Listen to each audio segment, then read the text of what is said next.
Hello good people, welcome to part 2 of making a propeller. I'll start off with an apology. This has taken a lot longer than I thought. I made part 1 in March, but then was away for nearly a month and, well, lots has been going on.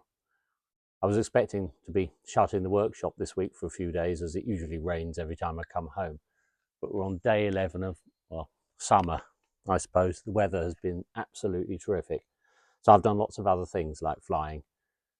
I flew the Ronco last week on Wednesday and Sunday. I filmed on Sunday. It's going to be in a film shortly. And, well, there's been lots and lots of other stuff to fly as well.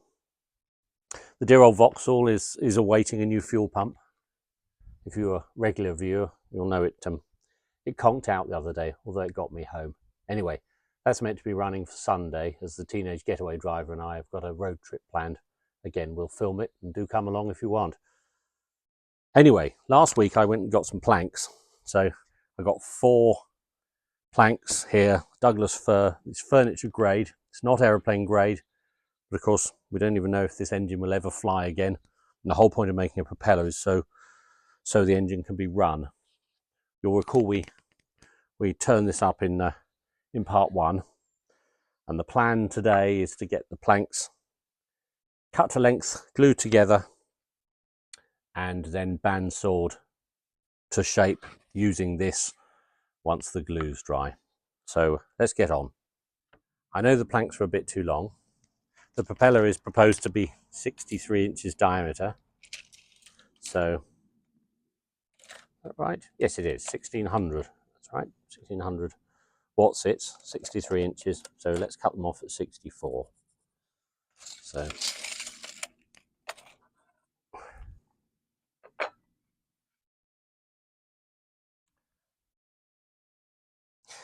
the woodyard was really good in Exeter, where I got these planks, and I'm going to go back there in a little while because I've got another project that I haven't revealed to you yet, which will be revealed at some point in the future. But they had some very nice Douglas fir suitable for longerons, so I think in the fairly near future I'm going to scoot back and buy 3 or 4. It's all for single seat deregulated microlight stuff, so, well, that's the rules I'm working under anyway, even if the machines themselves are copies of vintage things. So of course I don't need to comply with anything other than Darwinian rules. Thoroughly agreeable state of affairs.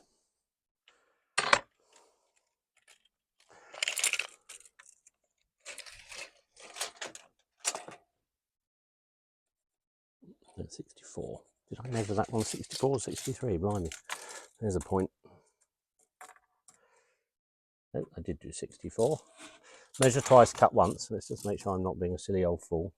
64. Yeah, silly old fool.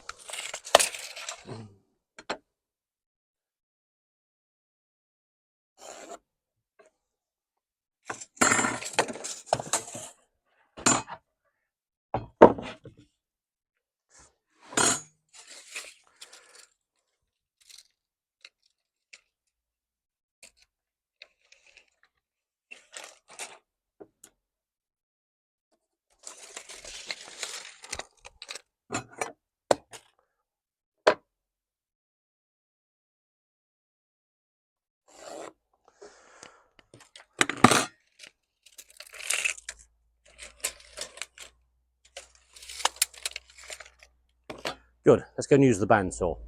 We're in the log store. It's where I keep my bandsaw. This is a Denning. It's a fabulous thing. It's about 100 years old.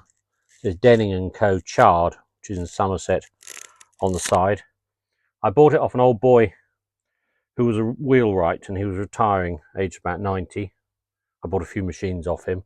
His father bought it second-hand in the 1930s. He won the pools, won a substantial amount of money, and instead of blowing it on prostitutes and crack cocaine, he set up a wheelwright company. Very sensible chap. Anyway, it's a glorious thing. So let's cut these planks up.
I'll have to move you out the way first. I can't get these blasted planks out otherwise.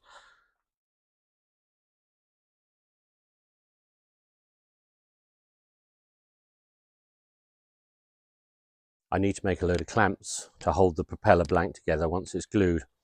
I passed a skip the other day and there were a whole load of useful offcuts in it. I can't pass a skip without looking in. The price of wood these days. Afraid the offcuts went in the back of the car.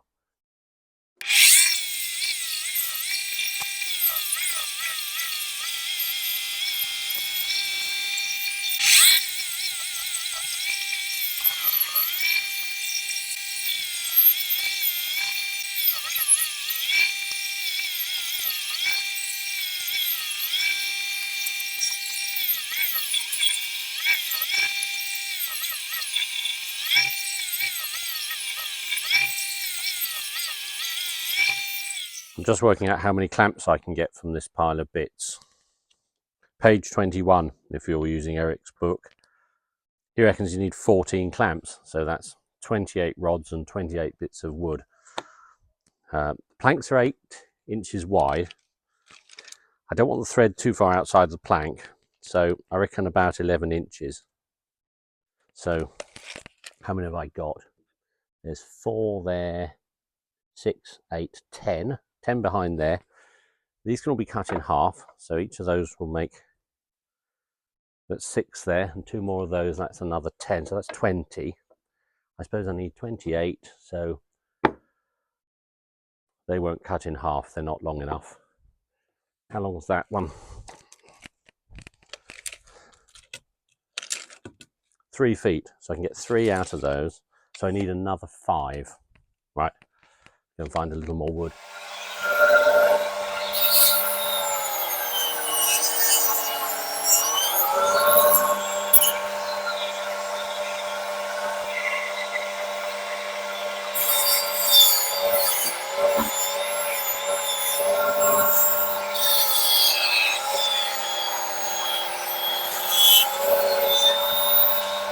If you're scratching your head and wondering how I worked out I needed another 5, it was actually another 3, as usual.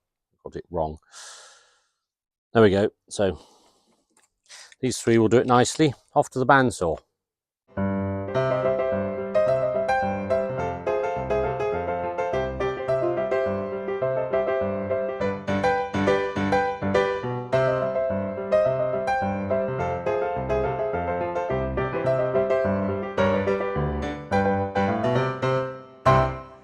Well, that's probably enough speeded up nonsense for now.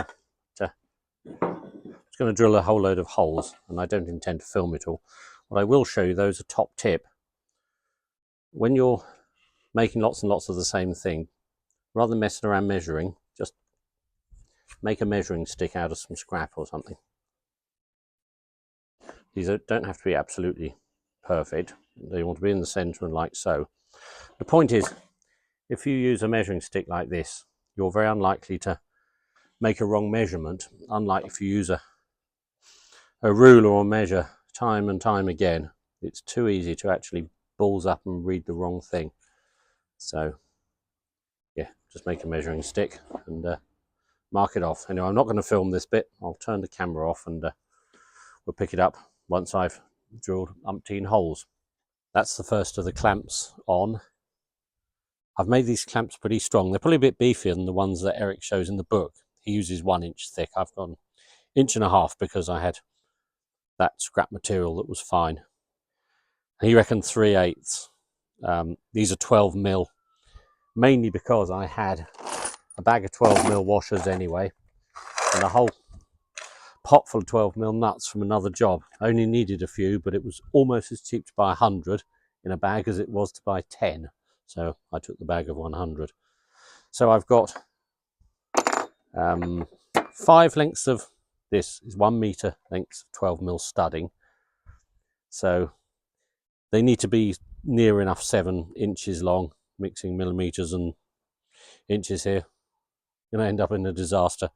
Anyway, I cut these into 5 pieces, so every 200, and that'll be just under 8 inches a go. That'll be fine.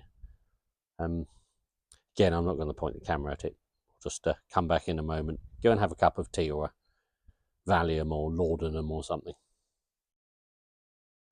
It's very tempting to glue this up outside, but I'm not, because it's going to get heavier and heavier as all these clamps go on, and nuts and washers and bits. So it's on the bench now. I made a couple of sort of inverted T-shaped stands just to keep the whole thing up off the bench top, and it stood on a couple of bin bags to spare the bench from the excesses of the running glue, because I think the glue's going to seep out of the joints as it's all tightened up. The one thing I want to do is drill the corners and put a little peg through. Now, Clutton in his book says peg it in the middle, but you don't have to. And Elena at Carver Propellers, in her films, she pegs the corners. So I'm going to do as Elena does, because that does seem to make quite a lot of sense. I'm just going to, so the right size drill, I'm just going to drop a long nail through each one. It should be a reasonable push fit. And that means once the planks are stuck on top of each other, and before I start tightening the clamps up, the planks can't slide on each other, because obviously the glue is very sticky. It's a bit like greasing the planks. So I think a peg through each corner, and then they can't really go anywhere. I'll try and knock the peg out before I cut it up, but it doesn't matter if I can't. I can always just grind the heads off, grind each end off, because of course the shape of the blade, this bit and this bit on each side, is going to be chopped off by the bandsaw. I'll drill the holes first.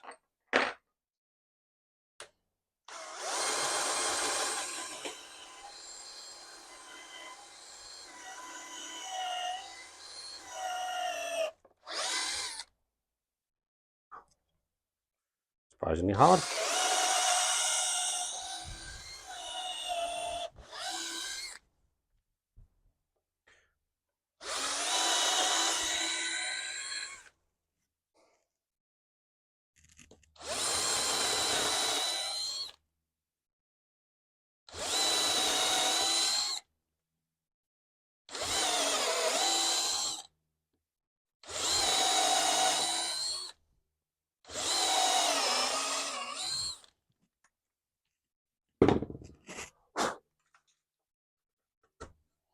Yes, that's a nice fit.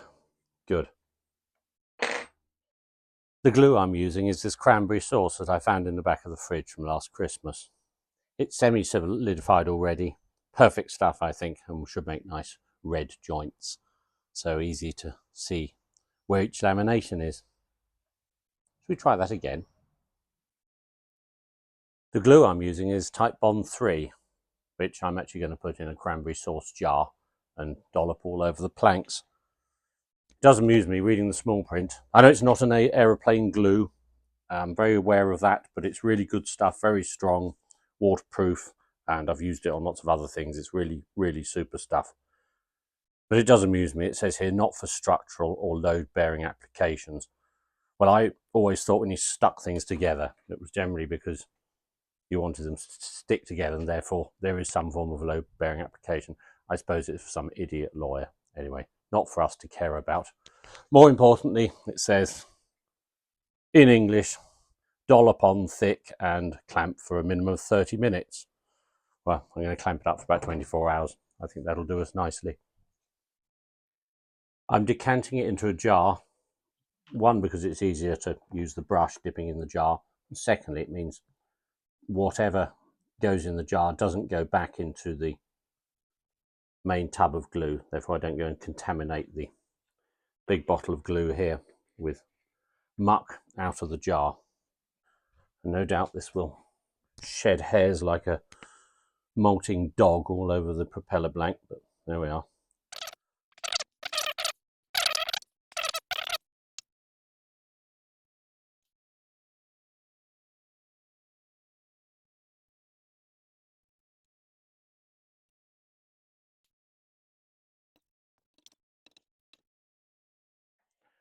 Well, I hope you good people are feeling all right, because the iPad overheated then. I had to stop filming for a bit. It was out in the doorway of the shed, and the sun came round a little bit and obviously overheated the iPad, which meant it threw its toys up pram and stopped working. And all I could do was remove it to a cool, dark corner of the shed and wait for it to cool down. I couldn't really stop gluing, so we're on the last plank now. There's 3 planks here, glue on this one and the last plank to go on, and then lots of clamps. So let's do some more glue dolloping. It's all going quite well so far, famous last words. Blimey, nearly blew my hat off.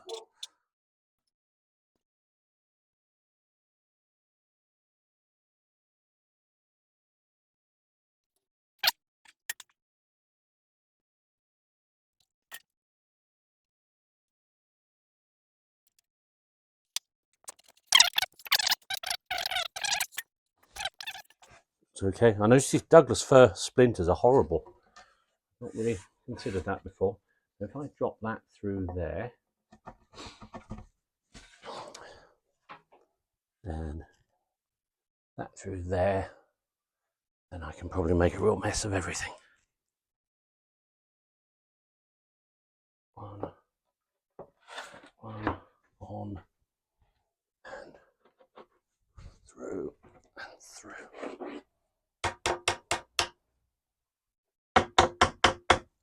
Right, let's get clamping.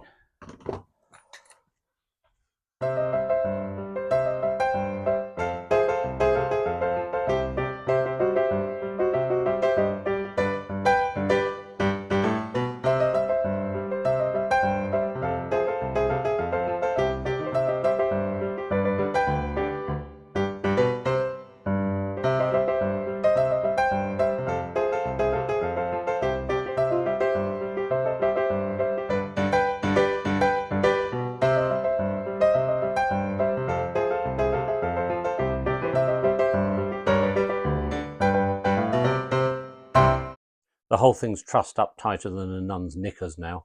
Took a bit of time, no point filming it. Give it 24 hours and pull the clamps off tomorrow, mark the blade up and cut it to shape. The glue has now had 48 hours to dry and appears to be very dry. I took the clamps off this morning. I'm very pleased with these clamps, and actually using 12mm studding was a bit of a blessing. The washers, these 12mm washers, are thick, and so they didn't dish pan when they were tightened up, unlike sort of cheaper, thinner washers that start dish panning and squashing into the wood. These things hardly made a mark, and the clamping force they exerted was very even. So I'm quite pleased with those, and I'd certainly recommend using quite decent sized studding to make the clamps. Certainly seem to clamp up very well. I'm going to mark the centre line for drawing round the blade profile. So let's mark. These are 8-inch planks, 7 3/4 actually. So that's 3 7/8.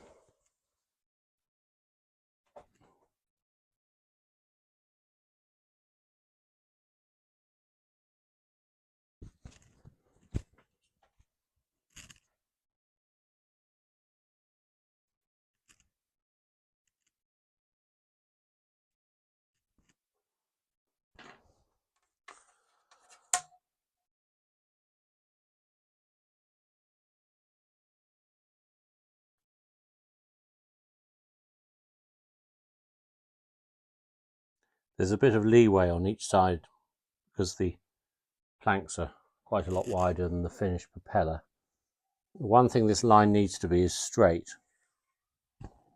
because I'm going to mark a centre in a moment. Of course, what I don't want to do is have a line that has a dog leg in it, so I don't actually get this centred straight down there. I don't want it like that there and then that over there with the tips to the same side. It'll look sort of knock-kneed and be quite wrong. So the line needs to be straight as possible. So I've marked it in the middle. Then I'll carefully line the ruler up on that line.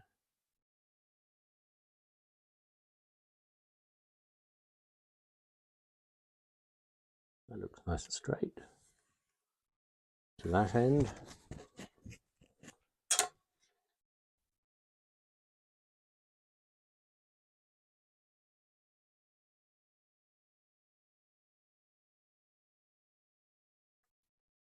and that end. Good. Now this is 64 inches, half of 64 is 32. So that should be the centre there. Measure again. Oh, mathematical genius, really. Right, good. I want to put this on, obviously, mark now, and there's a centre line on this, so I can put it on and then swivel it round. But to do that, I really need to mark and drill the centre of this and put a pin in it, and drill and mark the centre of that, and then I can put the thing on and then swing it round and draw around it twice. So I'm going to use a centre punch, actually. I don't know whether you're meant to use them on wood or not. It makes perfect sense to me, though, to push it in there a little bit, make sure it's on the line. Yes, it is. And needs a little pot mark. Got a small drill here, 2mm drill.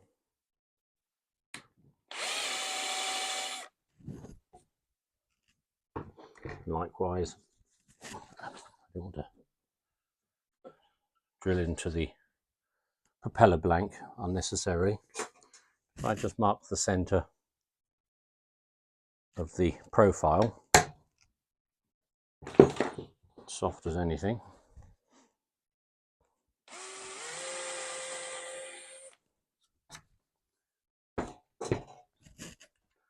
If I tap a small nail through it, there.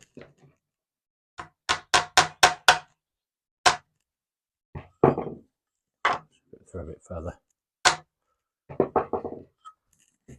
That's it. There's a nail right through the centre there. Line it up. That's it. Good. That lines up. So what I can do now, make sure that this is lined up with the line that I scribed below, and draw around it.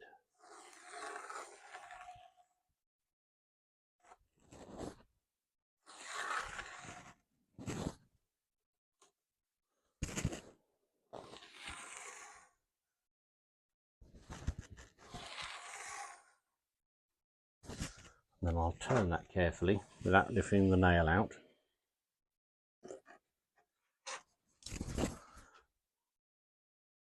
Line up again.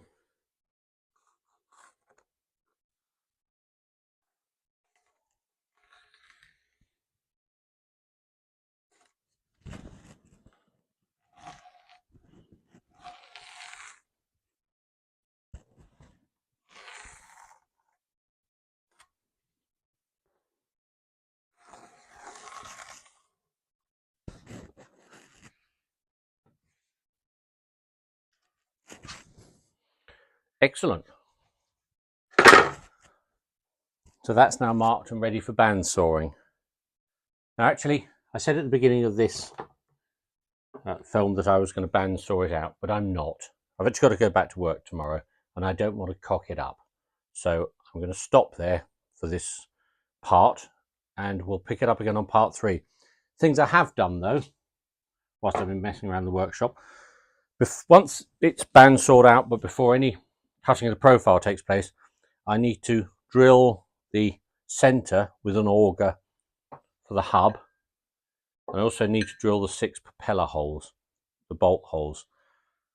I've set the auger up already. I did that yesterday in an enthusiastic moment next door. And I need, so that's a really nice fit into that piece of scrap wood. I know the auger's set up correctly. These are 11mm. The bolts are shouldered slightly. They're 10mm bolts. So I basically want to drill the prop 10mm, but the guidance there is 11mm. So what I'm going to do is just turn up a bushing that's 11mm on the outside that will just tap into there and is 6mm on the inside. So all the prop bolt holes can be pilot drilled 6mm and then finish drilled 10mm, and I'll use new drill bits as well just to try and avoid making a mess of it. I'll have to set it up on the drilling machine next door because I want it to be perfectly perpendicular, so the drill goes in like so, and doesn't go in at an angle, because obviously it'll be completely cockeyed and the bolts will be off on one side. It's all got to be perpendicular. Another thing not to rush. So we'll stop there. We'll pick it up again in a couple of weeks. Thanks for watching.